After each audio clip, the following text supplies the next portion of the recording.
오늘의 사연 시작합니다. 안녕하세요. 저는 운송업에 종사하고 있는 40대 중반의 남자입니다. 대형 트럭을 몰고 하루 종일 운송을 하는 게 제 일인데요. 얼마 전까지는 회사에서 넥타이를 메고 일을 했었습니다. 급여는 많지 않았었지만 사회에 나오자마자 들어간 회사였고 그곳에서 지금의 아내도 만났습니다. 15년 동안 계속 다녔던 회사였던지라 많은 추억이 있었던 곳이었습니다. 회사를 다니다가 3년 후 지금의 아내와 결혼을 하게 되었고 와이프는 같이 회사에 다니다가 아이가 생기면서부터 전업주부로 지내고 있습니다. 저 혼자 회사를 다니면서 저와 와이프, 아들까지 세 사람이 먹고 살기에는 부족함 없이 잘 지내고 있었습니다. 하지만 물가도 점점 오르게 됐고 아들이 크면서 학원비도 늘어나게 됐으며 제게 말은 안 했지만 속옷 한 장이라도 아껴 쓰고 좋은 옷 입지 못하고 다니는 아내가 늘 안쓰러웠습니다. 또 경기 악화로 회사는 어려워지게 되었고 연봉을 삭감한다는 청천벽력 같은 소리를 듣게 되었습니다. 누군가는 회사에 버티면서 지내다 보면 고난의 시기는 지나게 되고 직급이 오르면서 급여도 안정적이게 될 거라 했지만 당시 제가 다니던 회사에 대한 스트레스가 상당했기에 저는 회사의 정을 떼고 싶어졌습니다. 다혈질적인 성격의 회사 상사를 계속 보고 싶지 않았기 때문입니다. 저는 고심 끝에 회사를 그만두게 되었고 작은 식당을 해볼까 생각했었지만 활기차지 않고 소극적인 성격이었던 저에게는 잘 어울리지 않다고 생각을 했습니다. 그래서 혼자 하는 일을 찾아야만 했고 운송기사가 생각이 났습니다. 어릴 적부터 운전하는 것을 좋아했었고 트럭에 대한 빚이 생기지만 월 수입이 그래도 예전 회사보다는 괜찮다고 생각했기에 저는 아내와 상의 끝에 운송업에 종사하기로 마음먹게 되었습니다. 얼마 후 자격증을 딴 후 거래처 등 여러 사람들을 만나게 되었는데 때로는 소박하고 거칠지만 솔직하고 수더분한 사람들이 많았기에 저는 그들과의 소소한 수다로 지루하고 힘든 일상을 견뎌내곤 했습니다. 어느 날 운송 스케줄이 비슷했던 같이 일하는 사람들과 중간에 식사를 하게 되었습니다. 같이 음식을 먹으면서 커피를 마시고 있는데 최근 가까워진 동기 한 명이 일을 하다가 희한한 경험을 했었다고 생글생글 웃으며 저희에게 말을 했습니다. 무언가 신나 보이는 동기의 얼굴 표정에 같이 있던 다른 직원과 저는 호기심에 귀가 쫑긋 세워졌고 귀 기울이며 얘기에 집중하기 시작했습니다. 그 친구는 얼마 전 3시간을 운전해서 더 가야 되는데 피곤해서 잠을 청해보려고 휴게소에 들렸다고 했습니다. 그날따라 너무 피곤해서 곧장 잠이 들었었는데 누군가 문을 쾅쾅 두드렸다고 했습니다. 잠결에 꿈인지 현실인지도 모른 상태에서 문을 급하게 열었는데 웬 50대 정도 돼 보이는 중년의 여성이 있었다고 했습니다. 무슨 일이냐고 물어보니 에너지 드링크를 팔고 있는데 사달라고 그랬답니다. 잠들다 깬 친구는 그 말을 듣고 조금 짜증이 나서 여기 휴게소이고 음료수 다 파는데 내가 뭐하러 아줌마한테 사냐고 피곤하니까 나가달라고 했답니다. 그 아줌마가 슬쩍 오더니 본인의 몸을 툭툭 건들면서 잘해줄 테니 꼭 사달라고 하더랍니다. 심심하고 졸리지 않냐고 자기가 말동무도 데워주고 재미있게 해줄 테니 에너지 드링크 한번 먹어보라고 그랬다고 하더군요. 자신보다 10살은 더 많아 보였지만 그 친구도 예상치 못한 순간이 스릴 있게 느껴졌고 결국 그 아줌마의 제안을 받아들였다고 했습니다. 같이 있던 다른 직원은 호기심에 좋았냐, 몸매는 어떠했냐 하면서 물어보았는데 저는 아내와 자식도 있는 그 친구가 재미있는 무용담 얘기하듯이 말하는 게 철없게 느껴졌고 낯선 여자와 순간의 기분을 위해서 이야기를 나누며 함께한다는 건 저에게는 이해 못할 상황이었기에 금방 저의 기억에서 잊혀졌습니다. 그러던 어느 날 어김없이 운반을 위해 트럭을 몰며 10시간을 힘들게 운전을 하고 있었습니다. 7월의 어느 더운 여름이었는데 더운 날씨에 식사도 늦춰가며 운전을 한 날이어서 그런지 피로가 쉽게 쌓였던 기억이 납니다. 어두운 밤이 되어 겨우 휴게소에 도착했는데 늦은 시간이어서 그런지 주차해 놓은 차도 별로 없었습니다. 편의점에서 산 도시락으로 식사를 때우고 화장실에 가서 볼일을 보고 씻고 나왔습니다. 배고픈 상태에서 부랴부랴 먹어서 그런지 소화도 잘 안 되고 피곤이 몰려오길래 저도 모르게 잠이 들었습니다. 먹고 바로 자서 그런지 속이 불편해서 잠깐 앉아있으려고 눈을 떴습니다. 앉아서 핸드폰이나 좀 보려고 하는데 어디선가 구두소리가 들렸습니다.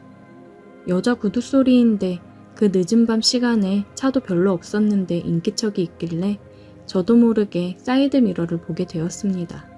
그런데 제 차 뒤쪽에서 어느 여자가 제 차로 걸어오고 있었습니다. 잠시 후 여성은 제 차 문을 두들겼고 저는 창문을 열었습니다.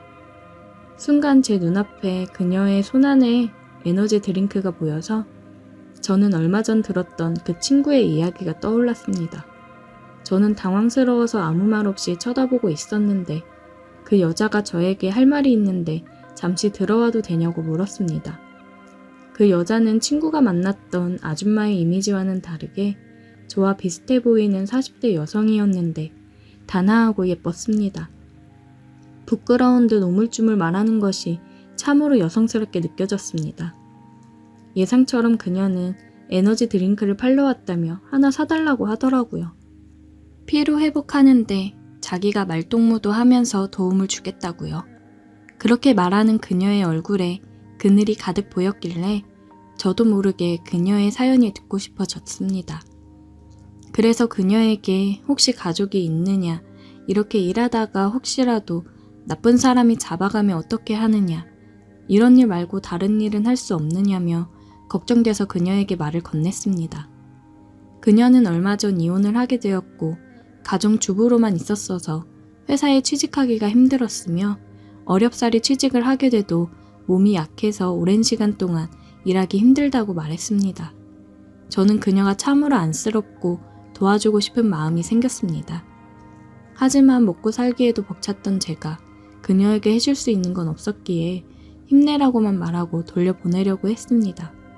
그렇게 에너지 드링크 값을 드리고 그냥 가셔도 된다고 말하는 순간 그녀는 자신은 그냥 받는 것은 싫다며 말동무라도 되어주겠다고 하는데 저는 끝까지 괜찮다며 가시라고 했는데 그녀는 제 손을 잡으며 저에게 참 따뜻한 사람이라고 그러네요. 그러면서 그녀가 갑자기 저에게 다가오던 입맞춤을 했습니다. 저는 그녀의 눈빛에서 드링크 값 때문만이 아닌 저를 알아봐주고 좋은 사람이라고 말해주는 그녀가 진심이라는 것을 알 수 있었습니다. 그리고 저도 안타까운 그녀를 안아주고 싶어서 꼭 안아주었습니다. 그렇게 저에게 예고 없이 찾아온 그녀는 이제는 하루에도 몇 번씩이나 떠올리게 되는 사랑스러운 여자가 되었습니다. 그녀가 무슨 일을 하는지 다른 남자를 만나는지 모르지 않습니다. 그치만 그녀를 사랑하게 되었기에 그녀가 그 일을 그만둘 수 있을 때까지 기다려보려 합니다. 그런 그녀도 이제 다른 일을 알아보려 노력하고 저에게 기다려달라고 합니다.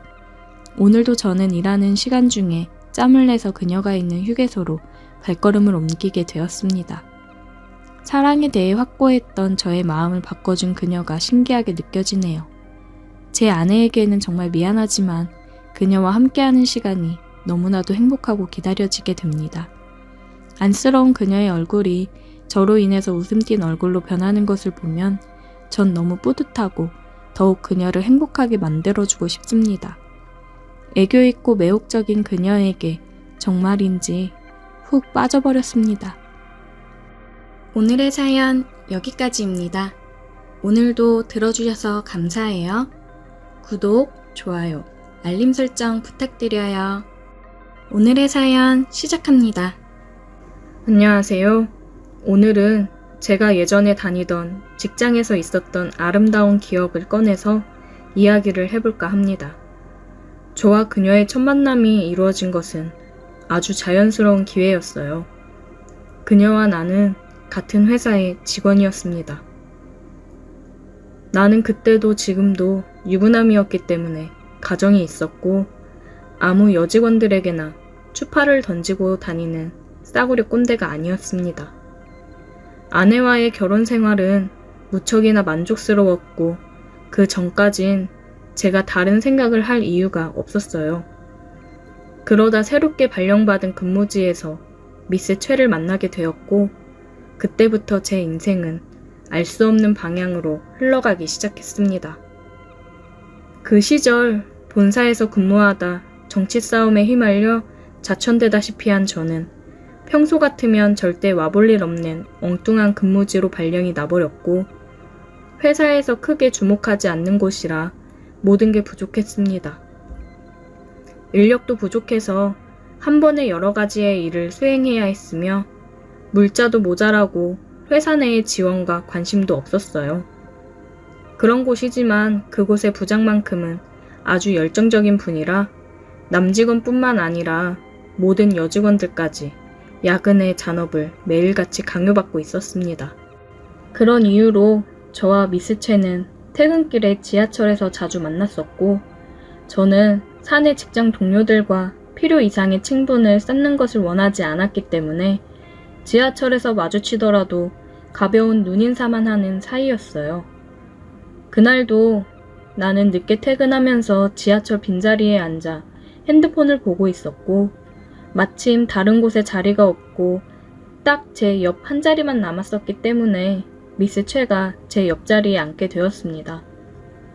따로 떨어져서 가면 모를까 옆자리에 나란히 앉아 모른 척할 수는 없어서 서로 이야기를 하며 가게 되었는데 그녀가 저와 같은 동네에 살고 있다는 걸 알게 되었어요.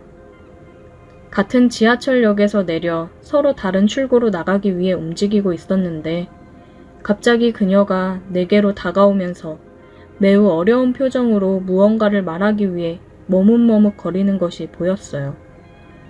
어렵게 꺼낸 그녀의 말은 지갑을 회사 책상 속에 두고 왔기 때문에 마을버스를 갈아타고 가야 하는데 돈이 없다고 하더라고요. 버스비를 꿔달라는 말에 저는 흔쾌히 돈을 빌려주었고 그녀는 제게 고마워하며 다음번에 꼭 갚겠다는 말을 했습니다. 그리고 다음날 회사에서 그녀가 제게 작고 귀여운 편지지 안에 어제 빌려간 돈을 넣어서 돌려주었고 작은 쪽지도 한 장 들어있었어요. 돈 빌려줘서 너무 고마웠고 빌린 돈의 이자를 갚는 의미에서 커피를 한 잔 사고 싶다는 말이었습니다. 나 또한 매우 오랜만에 제게 관심을 보이는 여자라서 호기심이 들었습니다. 퇴근길에 나를 기다리고 있는 그녀를 따라서 들어간 카페는 겉에서 보는 것과는 다르게 매우 고상한 장식과 손님마다 개별적으로 막혀있는 공간이더라고요. 밖에서는 안에 있는 사람들이 뭘 하는지 자세히 볼 수 없는 곳이었어요. 우리는 커피를 한 잔씩 주문하고 자리에 앉았고 뭔가 폐쇄되어 있는 공간이 주는 느낌에 묘한 기분이 들었습니다. 그녀는 일찍 퇴근하는 날이면 이곳에 들러서 커피 한 잔을 시켜놓고 혼자 1시간 정도 멍하니 생각을 정리하다 가는 곳이라고 했고 과연 그도 그럴 것이 커피며 분위기며 너무 좋더라고요. 아내와 결혼하기 전엔 이런 예쁜 곳을 찾아다니며 데이트를 했었는데 새로운 사람과 낯선 곳에 있으니 마음이 들뜨기 시작했어요. 처음으로 그녀의 얼굴을 정면으로 바라보며 이야기를 나누었는데 비록 약간 어두운 곳에서 보는 그녀의 얼굴이었지만 회사에서 볼 때보다 훨씬 아름답고 묘한 분위기가 있는 미인이었습니다. 나와는 10살 이상의 나이 차이가 났기 때문에 그녀는 제게 매우 공손하게 존칭어를 사용하면서 깍듯하게 대했고 나 또한 한 사람의 여자라기보다는 부하 직원으로서 그녀를 존중하며 대화를 나누었어요.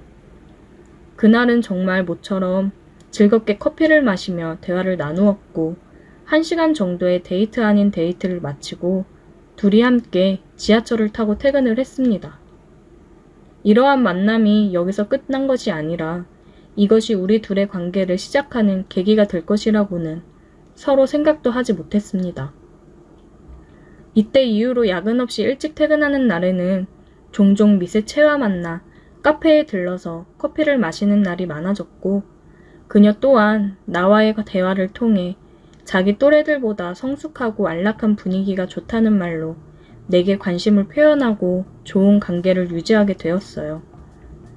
저는 점점 그녀의 미소와 매력에 빠져들어갔고, 그녀조차도 제게서 중년 남성의 여유와 포근함이 매력적이라고 말을 했습니다.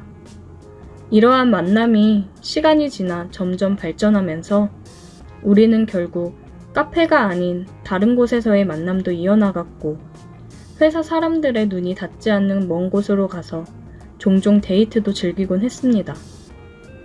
아내에게는 회사가 바빠서 매일 야근을 해야 한다는 말을 해두고 일주일에 2번 이상은 꼬박꼬박 그녀와 데이트를 즐겼어요. 그렇다고 가정에 소홀하거나 아내를 사랑하는 마음이 줄어든 건 절대로 아니었습니다. 아내와는 항상 원만한 관계를 유지하였으며 아내의 존재라는 건 제게 정서적인 안정감을 주었어요. 미스 최는 시간이 갈수록 점점 저와의 만남을 더 많이 요구했고, 결국 어느 날은 회사에서 남들의 눈을 피해 제게 안겨 울기까지 했습니다. 저도 처음에는 어린 나이에 순수한 감정에서 그런 건가 하고 생각했지만, 그녀의 행동이나 대화 내용으로 미루어 봤을 때 그녀가 나를 생각하는 감정이 심각한 수준이라는 것을 알게 되었어요. 그저 서로가 좋은 감정으로 가끔 커피를 마시고 데이트를 하는 정도로 생각했는데, 그녀는 제게 그 이상의 무언가를 항상 원하고 있었습니다.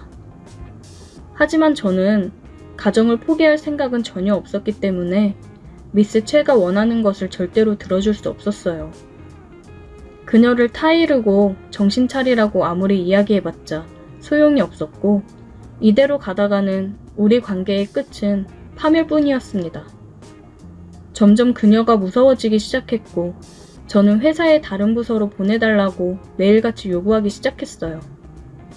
마침 본사에서 정치 싸움이 어느 정도 끝나고 저를 다시 불러들이는 덕분에 미스 최와 떨어져 있을 수 있었어요. 그때는 정말로 미스 최가 너무 부담스럽고 무서웠기 때문에 잘됐다는 생각뿐이었습니다. 아내에게 너무 미안한 마음도 들었고, 어차피 이루어질 수 없는 사이라면 더 늦기 전에 빨리 정리하는 게 맞다는 생각이었어요. 제가 본사로 다시 발령이 난 이후로도 미스 최는 저희 동네 지하철역에서 자주 마주치게 되었고, 만날 때마다 제게 안겨 눈물을 흘리는 바람에 상당히 곤란한 적이 한두 번이 아니었습니다. 동네 사람들 중에 혹시라도 저를 아는 사람을 만날까봐 무서웠고, 결국 어쩔 수 없이 몇 년 만에 다시 제 차를 끌고 출근을 해야 했습니다. 그동안은 교통체증이 싫어서 지하철을 이용했었는데, 미스 최와 마주치지 않기 위해서라면 어쩔 수 없었어요. 제 차를 타고 출퇴근을 하기 시작한 뒤로 저는 미스 최를 다시 만날 수 없었고, 시간이 꽤 많이 지난 지금은 아마도 미스 최도 다른 남자를 만났을 거라 생각합니다. 서로 간의 좋은 마음은 확인할 수 있었지만, 좋은 관계로 발전하기에는 제가 이미 가정이 있는 유부남이라 어쩔 수 없었네요. 그 뒤로 지금까지 열심히 회사 생활을 하고 있고, 다른 어떤 여직원과도 사적인 대화를 절대로 나누지 않고 있습니다. 한번 사적으로 만남을 갖고 커피를 마시고 데이트도 해보았더니 잘못 걸렸다가는 제 인생이 정말 큰일 날 것 같았어요. 아내한테 들키기라도 했다가는 생각도 하긴 싫은 끔찍한 일이 벌어질 것 같았습니다.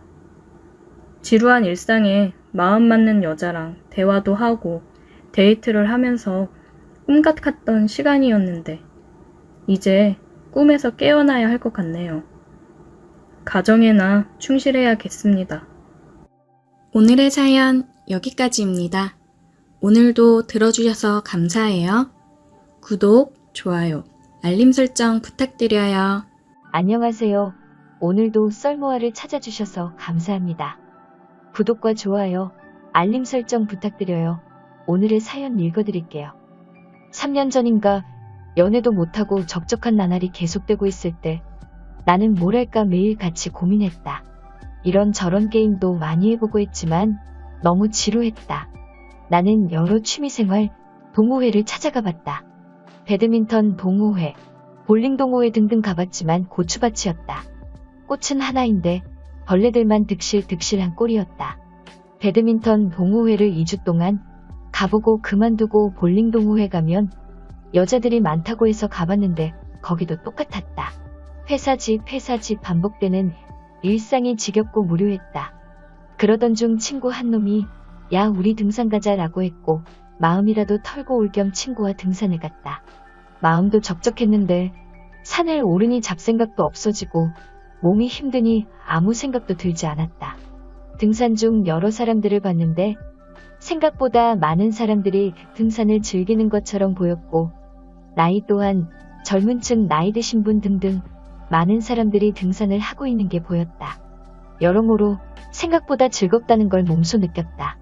시원하고 신선한 공기, 계곡, 물소리, 폭포, 산의 경치도 볼 게 많고 사람 구경 또한 재미였다. 산 중턱쯤 올랐을 때 한 무리가 보였는데 뭔가 궁금해서 친구한테 물어봤다. 야 저기는 뭐 이리 떼거지로 산을 오르는 거야? 회사에서 왔나? 라고 물었다.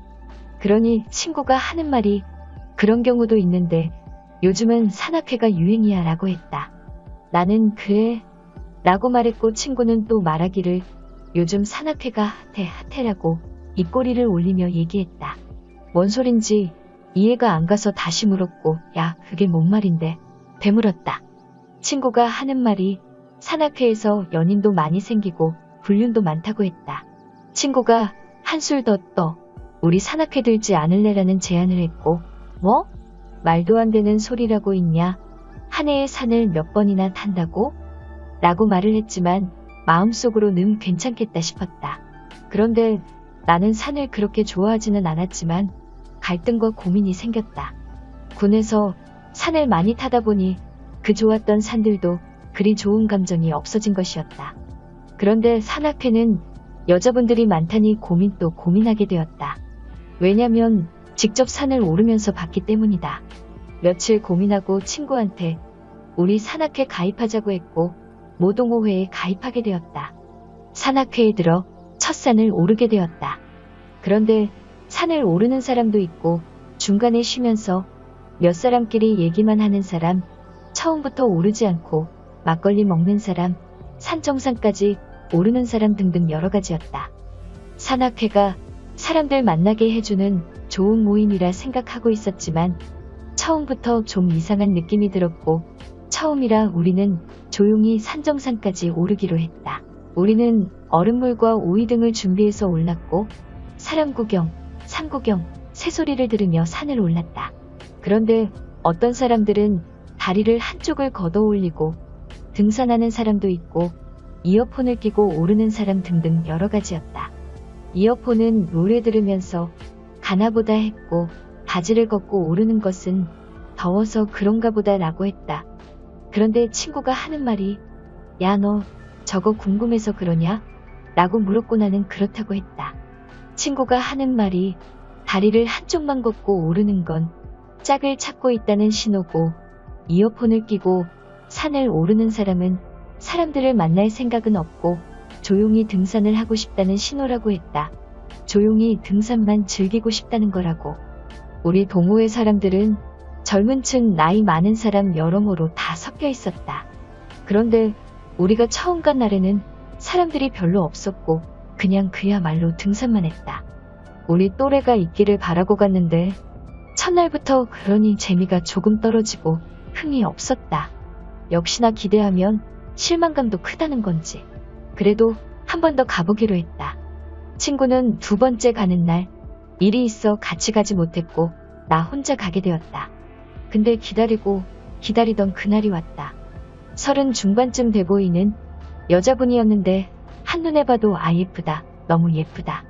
같이 있고 싶다 라는 생각이 들 정도? 아줌마들도 많고 아저씨들도 많이 왔다. 그런데 내 또래 남자애들이나 젊은 친구들은 보이지 않았다. 저번에 봤던 어르신들한테는 인사를 간단하게 하고 오늘은 얼음물 한 통만 들고 등산을 시작했다. 저번에 봤던 부부로 보이는 어르신 한 커플은 산중턱쯤 가더니 길이 없는 쪽으로 빠졌고 좀 이상하게 생각하게 되었다. 그리고 내 앞을 오르던 두 커플은 오늘은 여기까지만 하고 내려가서 술 한잔 하자고 하며 내려갔다. 나는 이게 뭔가 싶었다. 나는 궁금해하며 산을 올랐고 나보다 빨리 올라가고 있던 그 예쁜 누나가 보였다. 그 누나도 힘들었는지 도리에 앉아서 잠시 쉬었고 나는 물통을 한 손에 들고 천천히 올라가고 있었다. 그 누나를 지나칠 때쯤 누나처럼 보이는 그분이 말을 걸었다. 우리 동호회 사람 같은데 처음 오셨나봐요? 라고 물었다. 나는 얼떨결에 대답했고 저는 저번 주부터 다니기 시작했다고 얘기했다. 그리고 저번 주에 왔을 때는 안 보이셨는데 저번 주에는 왜 안 오셨냐고 물어보기도 했다. 물어보니 친구 결혼식이 있어 못 왔다고 했다. 그 누나처럼 보이는 분은 나에게 나이와 이것저것 물어봤고 나도 물을 마시면서 그분의 나이를 물어봤다. 나는 30, 그분은 33, 3살 차이가 났었다. 나는 누나에게 물을 건넸고 누나는 고맙다며 물을 마셨다. 그렇게 조금 쉬다가 그 누나와 같이 산을 올랐고 나는 궁금해서 결혼은 했냐고 물었다. 누나는 결혼은 했었다라고 얘기하면서 말끝을 흐렸고 아이도 있다고 했다. 누나는 20대 중반에 결혼을 했고 아이도 생겼다고 했다. 그런데 남편이 외도로 집도 잘 안 들어오고 밖으로만 돌아서 서로 많이 싸웠다고. 그런데 성격도 맞지 않아서 별거를 하다가 결국엔 이혼까지 하게 되었다고. 처음 만났는데 오랜 친구처럼 속마음까지 얘기해주는 누나가 고마우면서도 불쌍해 보였다. 나는 누나에게 등산하고 술 한잔 하자고 얘기를 했고 누나는 오늘 약속 없으니 같이 한잔하자고 했다. 나이 차이가 별로 나지 않아서 그런지 금세 친해졌고 나는 그 누나 얘기를 더 듣고 싶었고 아픈 마음도 어루만져주고 싶었다. 나도 모르게. 우리는 이것저것 얘기하면 산을 올랐고 궁금한 것도 많이 물어봤다. 아까 궁금했던 산중간에서 옆길로 빠지는 커플도 물어봤고 산에 와서 산은 안 타고 바로 술 먹으러 가는 사람도 물어봤다. 그런데 그 누나가 하는 말이 산길 옆으로 빠지는 사람들은 산에서 서로 몰래 사랑을 나눈다고 했고 물론 불륜이라고 했다. 등산 동호회는 부부가 같이 오는 사람은 거의 없다고. 그리고 산에 오르기 전에 술이나 먹고 내려가는 사람들은 산을 목적으로 하는 사람이 아니라 불륜에만 관심을 갖고 속된 말로 떡만 치러 오는 사람이라고. 난 여기서 또 궁금한 점이 생겼다. 누나는 그래서 누나도 그런 마음으로 남자 꼬시러 동호회 다니는 거야? 라고 물었고 누나는 장난하냐? 라고 말하며 말을 넘겼다. 이래저래 올라가다 경사가 있는 곳이 나와 내가 먼저 앞서 올랐고 그 다음 누나가 올랐다. 그러던 중 경사가 심한 부분은 내가 먼저 오르고 누나 손도 잡아주었다. 누나라 그런지 더 포근하다고 해야 하나. 너무 마음이 작고 그 누나에게 가는 게 느껴졌다. 그리고 그 누나 손을 잡을 때 너무 부드럽고 너무 좋다는 감정이 내 머리를 돌아다녔다. 누나는 손도 하얗고 피부도 하얀 뭐랄까 백옥 같은 여자라고 해야 할까. 아무튼 그랬다. 우리는 그렇게 정상에 올랐고 해가 지기 전에 서둘러 내려가자고 했다. 나는 내려가기 전에 이것도 인연이고 추억이 될 텐데 사진이나 한 장 받고 내려가자고 했고 예쁜 사람을 여러 장 찍고 산을 내려왔다. 우리는 차를 타고 술집으로 향했고 술을 먹으면서 이래저래 등산 얘기, 살아왔던 얘기, 직장 얘기 등등 하면서 말을 이어갔고 누나와 나는 소주 파였기에 술 또한 잘 맞았다. 술이 한 병 한 병 늘 때마다 누나의 눈은 촉촉해지는 걸 느꼈고 누나가 더 예뻐 보였다. 누나는 등산을 오래 해서 그런지 몸매도 군살 하나 없어 보였고 피부도 하얗고 그냥 다 예뻤다. 나는 누나는 별 생각이 없을 텐데 나만 이런 생각을 하고 있는 건 아닌가 생각했고 또 나는 보수적인 편이라 돌싱녀를 만나도 되나 싶었다. 우리는 술이 우리를 먹기 전에 1차를 끝내고 집으로 향했다. 누나는 대리를 불러갔고 나 또한 대리를 불러 집으로 왔다.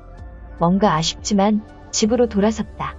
집으로 가는 발걸음이 왜 이렇게 무거운지, 신발의 모래가 꽉 찬 느낌이랄까. 아쉬움을 뒤로 한 채 집으로 갔고 오늘 있었던 누나와의 생각을 떠올리며 꿀잠을 잤다. 나는 회사를 가며 한 주를 시작했고 다가올 주말이 너무 기대가 되었다. 누나가 이번 주 등산할 때 보자고 했기 때문이다. 그래서 그런지 시간이 너무 안 가는 것 같고 너무 보고 싶고 일도 손에 잘 안 잡혔다. 누나가 자꾸 생각이 나서 그렇게 한 주를 잘 버티고 주말이 돼 등산을 하게 되었고 누나와 한 조를 이루어 같이 산을 오르기 시작했다. 산을 타던 중 배가 좀 고프다고 했는데 누나는 가방에서 김밥을 꺼내주었고 넣어주려고 아침에 직접 만들었다고 했다. 이게 꿈인가 생신가 나를 위해. 나는 누나와 맛있게 먹었고 산도 오르고 경사가 가파른 곳은 손도 잡아주고 했다. 우리는 그렇게 점점 가까워졌고 나는 또 그렇게 느꼈다. 산 정상에 가까워질 쯤 누나는 내가 김밥 사줬으니까 오늘은 네가 술 사라며 얘기했고 나는 좋다 오늘은 내가 산다라고 얘기했다. 산을 내려와서 우리는 또 한잔하러 술집으로 갔다. 오늘도 어김없이 소주에 소맥에 맛있게 먹었다. 그렇게 술을 기분 좋게 먹고 오늘도 피곤하니 누나는 집에 가자고 하겠지 생각하며 누나 피곤하면 집에 가자고 했다. 그런데 누나는 오뎅탕에 소주 한 병만 더 하자고 했고 우리는 신나게 한 잔도 하러 갔다. 이번 술집은 칸막이가 되어 있는 방 같은 술집이었고 이런저런 얘기를 하다가 나는 잔재주로 송금을 봐주기로 했다. 누나는 오, 그런 재주도 있냐며 좋아라 했다. 누나 손을 펴서 왼손부터 봐준다며 스킨십을 하게 됐다. 손금을 봐야 하는데 자꾸 누나의 보드라운 손결이 느껴졌고 자꾸 딴 생각만 들었다. 누나는 손금을 봐준다면서 왜 말을 안 하냐고 했고 깜짝 놀란 나는 손금을 봐주기 시작했다. 손금이 신기한 게 어느 정도 맞는 것 같았다. 누나 이혼하고 재혼하는 손금도 보였다. 나는 누나에게 누나 머리도 좋고 돈도 잘 벌고 다 좋아요. 근데 이혼하고 재혼운이 있어요 라고 말했고 누나는 얼굴이 안 좋다가 그래? 그러면서 다 지나간 일이니까 좋은 사람 만나겠지라고 말하며 넘기려고 했다. 나는 때를 놓치지 않고 누나 그 좋은 사람이 내가 될 수도 있지 않을까요? 라고 말했고 그렇게 누나와 나는 눈을 마주보게 되었고 우리는 우리도 모르게 술김에 입술을 서로에게 주고 말았다. 그때까지는 아무런 생각도 안 들고 누나가 돌싱이든 뭐든 애가 있든 아무런 생각도 나지 않고 그냥 이 누나랑 계속 같이 있고 싶다는 생각밖에 들지 않았다. 우리는 그렇게 술과 입술까지 먹고 그날은 그렇게 집으로 향했다. 우리는 등산 동호회뿐만 아니라 밖에서도 자주 만나게 되었고 등산을 갔을 때는 다른 불륜 커플처럼 산을 오르다가 옆길로 빠져서 사람이 없는 데서 스킨십을 자주 했다. 뽀뽀도 하고 다른 것도 하고 사람들이 왜 자꾸 샛길로 빠지는지 그 이유를 그제서야 알았다. 불륜은 안 좋은 거지만 사람들이 왜 그런지는 알게 되었다. 저는 불륜은 아니지만 애딸린 돌싱녀와의 관계라 그런지 왠지 모를 짜릿함이 더 컸던 것 같다. 우리도 어느 순간부터 산정사는 근처도 안 가기 시작했고 술 먹고 모텔 반복했다. 얼마 전만 해도 맨날 집에서 게임이나 하고 있던 저에게 이게 웬 떡인가 싶었다. 다시 연애 세포가 살아나는 것 같았고 하루하루가 즐거웠다. 우리는 산에서 만나 샛길로 자주 빠졌고 수없이 샛길로 빠져 스킨십을 했고 오르라는 산은 안 오르고 그녀의 산을 오르기 시작했다. 정말 즐겁고 또 즐거웠다. 그런데 즐거움도 잠시 누나가 하는 말이 이제는 그만 만나야겠다고 나는 애도 있고 네 인생을 망가뜨릴 수 없다고 하며 헤어지자고 했다. 나는 그때만 해도 그 누나와 애까지 책임질 수 있다 생각했다. 그런데 사람이란 게 참 간사한 게 주변을 돌아보게 되더라. 친구에게 물어봤는데 친구놈도 돌싱이 나쁜 건 아닌데 아이까지 있으니 마음을 접으라고 했다. 나 또한 그 아이의 인생을 책임질 수 있을까라는 생각이 들며 고민 또 고민하게 되었다. 그리고 그 누나와 만나는 횟수가 줄어들었고 자연스럽게 연락을 안 하게 되었다. 정말 마음도 잘 맞고 좋은 여자인데 왜 하필 이제 만나서 서로가 힘들까? 하늘도 무심하다. 나는 어떻게 하면 좋을까? 오늘의 사연 여기까지입니다. 오늘도 들어주셔서 감사해요.